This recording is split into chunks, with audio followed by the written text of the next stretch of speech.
Gabo ondo izuela guztioi, Euskal Irrekoa deritzona eta abiadura handiko trenaren Nafarroako bidea Gasteiztik lotuko dituzte. Hori omen da alternatiba ekonomikoena mendilerrorik zeharkatzen ez duelako eta 5 kilometroko tunela soilik eraiki beharko litzatekeelako Iñigo de la Serna Espainiako sustapen ministroaren esanetan.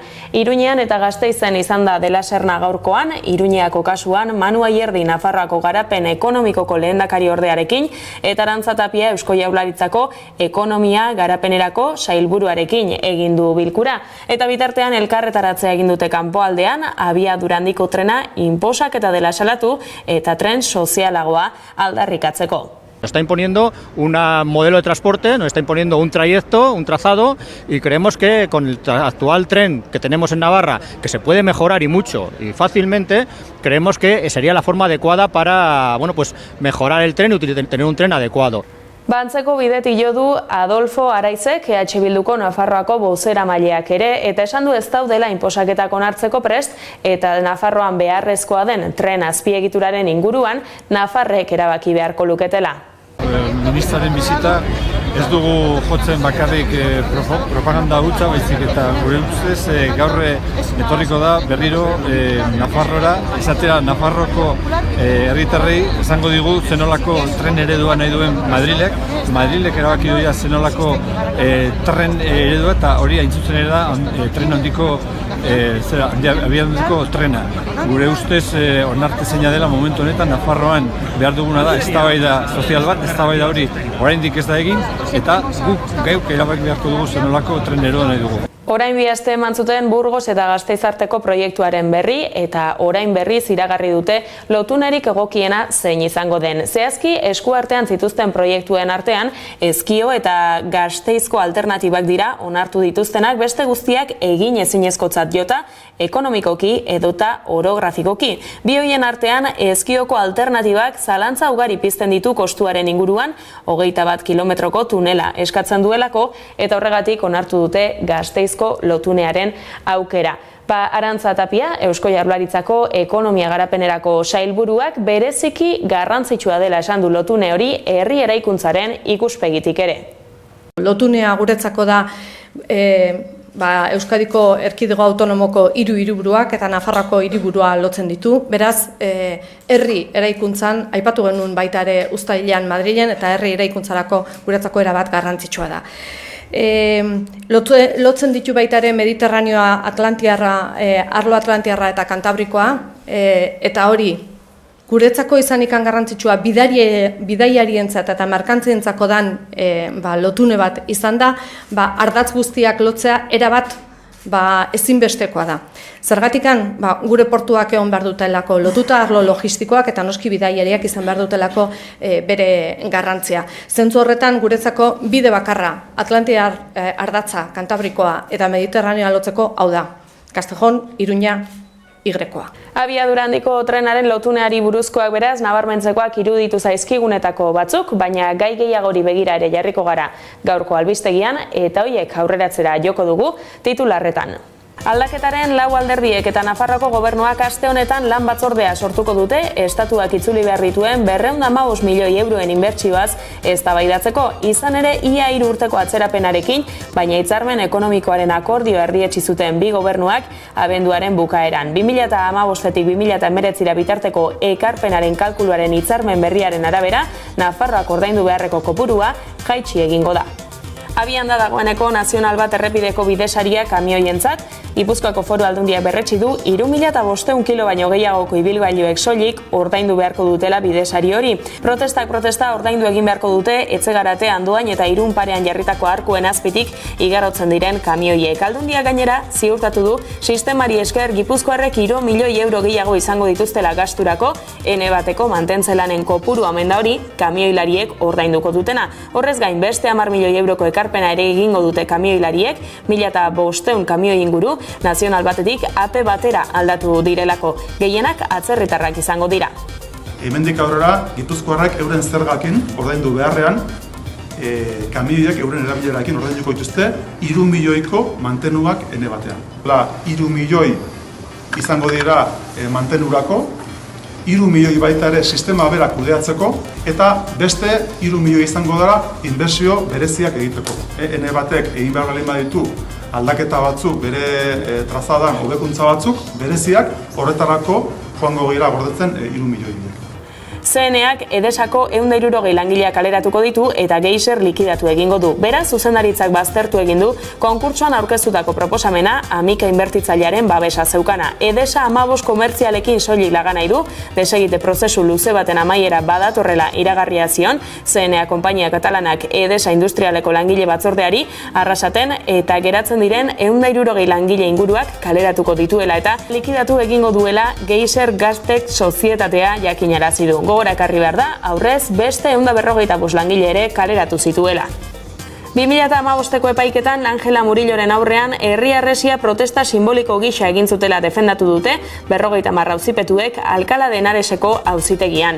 Guztien absoluzioa eskatu dute defentsaren abokatuek, eragozpena etzela larria izan eta ez dagoela frogarik argudiatuta. Fiskalak eskatu du 5 hilabeteko espetxe zigorra eta 2 urtez epaiketetako bisitetara publiko gisa joateko debekua eta auzipetuen defentsek denen absoluzioa eragozpena etzelako larria izan eta ez dagoelako frogarik. Amaitutzat eman dute epaiketa eta sententzia zain geratu dira. 2015ean epaiketa batean herri harresi bat irudikatzeagatik eta desordena leporatuta diligentziak ireki zituen Murillo epaileak. 57 euskal herritar eta Madrilgo 3 lagun epaitu dituzte.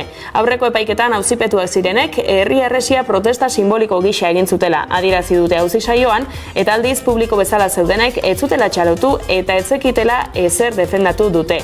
Akusazioaren partetik aldiz, hau beteko kide batek kontrako aldean deklaratu du eta publikoko jendea oihuka hasi zela esan du. Epaiketa gelan zaintzan zeuden poliziei berriz adierazi dute pixka bat iratu ostean publikoa bere kabuz atera zela gelatik. Esan bezala, ebazpenaren zain geratu da orain auzia.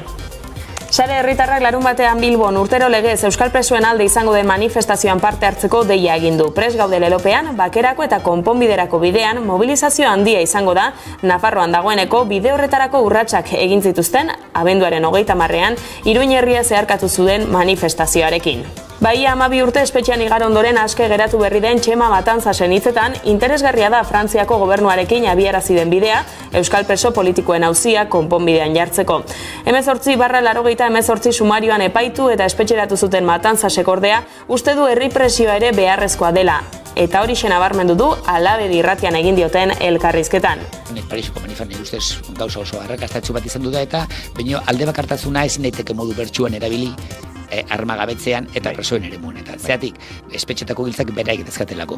Oso interesgarria da nolabait Ipar Euskal Herrian eta Pariseko justizia ministerioaren artean suertatzen ari diren bilkura formalak, nolabait ere ordezkaritzak eta horrelakoak eta onartzen direlarik eta orduan ja Parisek hartzen du besteleko erritmo bat. Berandu, baina etortzen ari da. Etortzen ja Frantziatik etortzen ari da zerbait, lerro batean, nik uste dut horrek bere eragina izango duela, gehi nazioartean egin beharko dugun bidea, gehi kolektiboak hartu duen nolabait irtenbide taktiko txiki batzuk eta hainbat egoera komplikaturi irtenbide emateko eta horri guzti horrik itu behar zaio herri presioa, gizartearen presioa.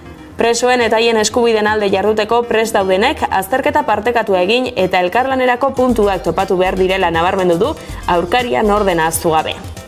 Uste dut ere badala garaia nolabait ere presoen alde eta preso eskubideen alde jardun gaitezken guztiok azterketa amankomuna egin dezagun, helburu amankomun horien inguruan eta nolabait ere indarrak batu eta denok gogor jo, bakoitza bere trintxeratik, bakoitza bere estiloarekin eta elkarri moko karitu beharren eta ezen eta egoera honetatik barre egiten duen bakarra Madril delako eskuzabaltasuna. Osea, egingo dugun guztia egin dezagun eskuzabaltasunarekin, bakoitzak alduen neurrian, moduan, nahiago duen trintxeratik, ikuspegi ezberdinak egon daitezke, baina etxaia estrompatu gabe. Autogobernuarentzat giltzar izango da 2018 urtea Josu Erkoreka Eusko Jaurlaritzako bozeramaileak adierazi duenez. Eskualdatzeko dauden eskumenei buruzko negoziazioaz eta Eusko Legebiltzarreko autogobernu lantaldearen jarduera hitz egin du Gobernu Kontseiluaren ondoren egindako agerraldian eta esan du datu berria dela Espainiako gobernua eskumenez negoziatzeko prest agertu izana.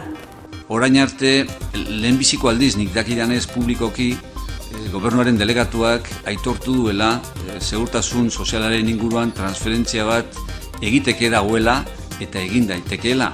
eta gobernu zentrala hori negoziatzeko prest omen dago. Nik prentsan irakurri dut, prestutasun hori badagoela eta bera gobernu zentralaren bozemaile gisa horrelako adierazpenak egiten.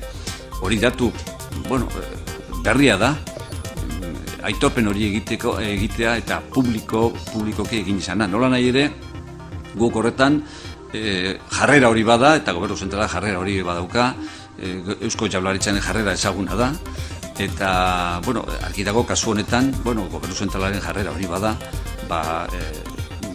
presidente ordeari jakinaraziko diogula eta gogoraziko diogula, gu negoziatzeko prest gaudela eta mahai gainean dituen transferentzia guztien zerrenda hori negoziatzeko prest gaudela. Autogobernu lantaldez berriz esan du indar politikoek aukera daukatela etorkizuneko autogobernuaren oinarri eta printzipioen inguruan akordio bat lortzeko. Alderdi politikoek Euskal Gobernuaren etorkizunaren inguruan oinarri eta printzipioen akordioa lortzeko aukera dute. Gure programan, gure autogobernuan sakontzeko eta hura eguneratu eta egokitzeko konpromisoa hartu dugu. Artur Mas Kataluniako Generalitateko presidente ohiak dimisioa eman du PDKteko presidente gisa alderditik jakinarazi dutenez. Antza denez, erabakia iaztik adostuta zuen zuzendaritzarekin, PDKteko buruak batzartu ondoren egindako agerraldian eman ditu azalpenak Masek, Neus Munte PDKteko presidente ordea, Marta Pascal koordinatzaile nagusia eta David Bonevin antolakuntza koordinatzailea alboan zituela. Jo faig un altre pas al costat, ja en vaig més un altre pas al costat, i avui precisament fa 2 anys d'aquell primer, un 9 de gener de l'any 2016, ara fa exactament 2 anys, dia per dia, jo vaig anunciar que deixava la presidència de la Generalitat i vaig proposar a Carles Puigdemont, en aquell moment alcalde de Girona i diputat al Parlament, per ser el 130è president de la Generalitat de Catalunya, i el Parlament així ho va aprovar i ell, efectivament, es va convertir en el nou president de Catalunya. Carles Puigdemontek Kataluniako presidentea telematikoki hautatzeko aukera proposatu du. Junts per Katalunia alderdiaren nahia, Puigdemont presidente izendatzea da ura Bruselan dagoela. Ondoren Kataluniara itzuliko litzateke. Kataluniako presidentea era horretan izendatzearen aurka agertu dira berriz, Ciudadanos, PSC eta PP. Alderdi unionistek adierazi dute legearen aurkakoa dela eta auzitara joko dutela halakorik egingo balitz. Bien bitartean espetxean zein erbestean dauden politikariak diputatu izateko kredentzialak aurkeztekotan dira, Kataluniako parlamentua osatzeko egun batzuk soilik geratzen diren honetan. RSko Carles Mondo berriz uko egin dioaren diputatuaktari, Generalitateko Justizia Kontseilari ohiak politika uztea erabaki du arrazoi pertsonalak argudiatuta eta abokatu lanetara itzuliko dela esan du. Urrian 110 urte egingo ditu Bilboko Arte Ederren Museoak eta urtemugaren harira museoaren ondarea balioesteko apustua egin dute eta horretarako bilduma propioaren inguruko hainbat erakusketa antolatzeaz gain, pinakoteka bera ere aldatuko dute, eraikin zaharrean erreforma museografikoa abiarazita. Erakusketen artean Kirmen Uribe idazleak zuzenduko duen ABC Museoaren alfabetua proiektu berritzailea aurkeztu dute. Harremana, ni oso museozalea naiz. Bilboko museora asko etortzen nintzen, euskal arte asko gustatzen zait, eta nire nobeletan agertzen dira, pinturak hor. Eta beraiekin ja hortik hasi zen harremana, eta sorpresa izan zen, esan zidaten, zergatik ez dugu antolatzen museoko bilduma osoa hitzen bitartez, ez? Edo ideien bitartez, eta oso ideia polita iruditu zitzaidan, eta bertako teknikoekin ari naiz lanean, ni artezalea naiz aditua, orduan bereikin ari naiz elkarlanean, eta nik uste dut gauza berritzailea, apurtzailea, eta ederra egingo dugula. Euskara hutsean sortu du Labasuk bere azken diskoa, Ni naiz izotz erregina izenekoa, hizkuntza erronka izan da abeslariarentzat, baina pozik dago emaitzarekin. Emakumeek egindako rap musikan erreferentea izan da denbora luzez Euskal Herrian eta urteak daramatza lanean Andrek rap musikan lekua izan dezaten.